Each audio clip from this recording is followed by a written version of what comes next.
আসসালামু আলাইকুম। আপনারা দেখছেন নলজোর টেলিভিশন।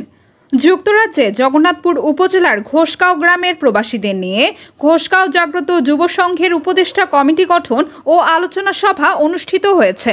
লন্ডন থেকে আমাদের সহকর্মী জানান, গত 30 জুন যুক্তরাজ্যের ক্যামব্রিজ শহরের মেঘনা রেস্টুরেন্টে বিপুল উৎসাহ উদ্দীপনা আর বিপুল সংখ্যক গ্রাম প্রবাসীদের উপস্থিতিতে গঠন করা হয় ঘোষগাঁও জাগ্রত যুব সংঘের যুক্তরাজ্যের উপদেষ্টা কমিটি। বিশিষ্ট কমিউনিটি নেতা ও সমাজসেবী আলহাজ ফখরুল ইসলাম শেলের সভাপতিত্বে কমিউনিটি নেতা ও সাংবাদিক মোহাম্মদ সাইকুল হক সাইকের পরিচালনায় শুরুতেই কোরআন তিলাওয়াত করেন হাফিজ কারি মীর ওয়াসিমুল কামাল। সভায় স্বাগত বক্তব্য রাখেন মোহাম্মদ মফিজ আলী।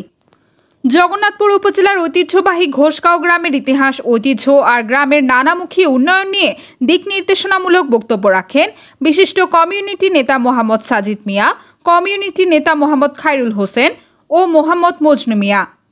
যুক্তরাজ্যে উপদেষ্টা কমিটি গঠন ও গ্রামের উন্নয়নের লক্ষ্যে আরও বক্তব্য রাখেন কমিউনিটি নেতা ও সমাজসেবী মোহাম্মদ মানিক মিয়া, মোহাম্মদ মজহির মিয়া, মোহাম্মদ নজরুল ইসলাম, মোহাম্মদ বাবলুল হোসেন বাবলু, মোহাম্মদ আব্দুল মুহিত নূর, মোহাম্মদ ফারুক আহমেদ বাবুল, মোহাম্মদ সোহেল মিয়া, মোহাম্মদ আব্দুল আলিম, মোহাম্মদ আকিকুর রহমান আকিল, মোহাম্মদ জনি মিয়া, মোহাম্মদ শাবাজ আলী, মোহাম্মদ জায়ফর আলী, মোহাম্মদ খালিস মিয়া, মোহাম্মদ বদরুল ইসলাম, মোহাম্মদ রুবেল মিয়া, মোহাম্মদ সাইফুল ইসলাম, মোহাম্মদ আব্দুল বারিক, মোহাম্মদ বজরুল ইসলাম, মোহাম্মদ রনি, মোহাম্মদ সেবরুল হোসেন সহ আরও অনেকেই।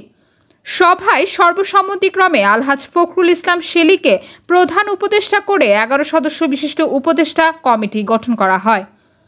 অন্যান্য উপদেষ্টা হলেন মোহাম্মদ সাইকুল হক সাইক, মোহাম্মদ মানিক মিয়া, মোহাম্মদ বাবলুল হোসেন, মোহাম্মদ মজহির মিয়া, মোহাম্মদ আকিকুর রহমান আকিল, মোহাম্মদ মফিজ আলী, মোহাম্মদ আব্দুল মুহিত নূর, মোহাম্মদ নজরুল ইসলাম, মোহাম্মদ সাইফুল ইসলাম ও মাসুদ আল আফরোজ পারভেজ প্রমুখ। নলজোর টেলিভিশন, লন্ডন।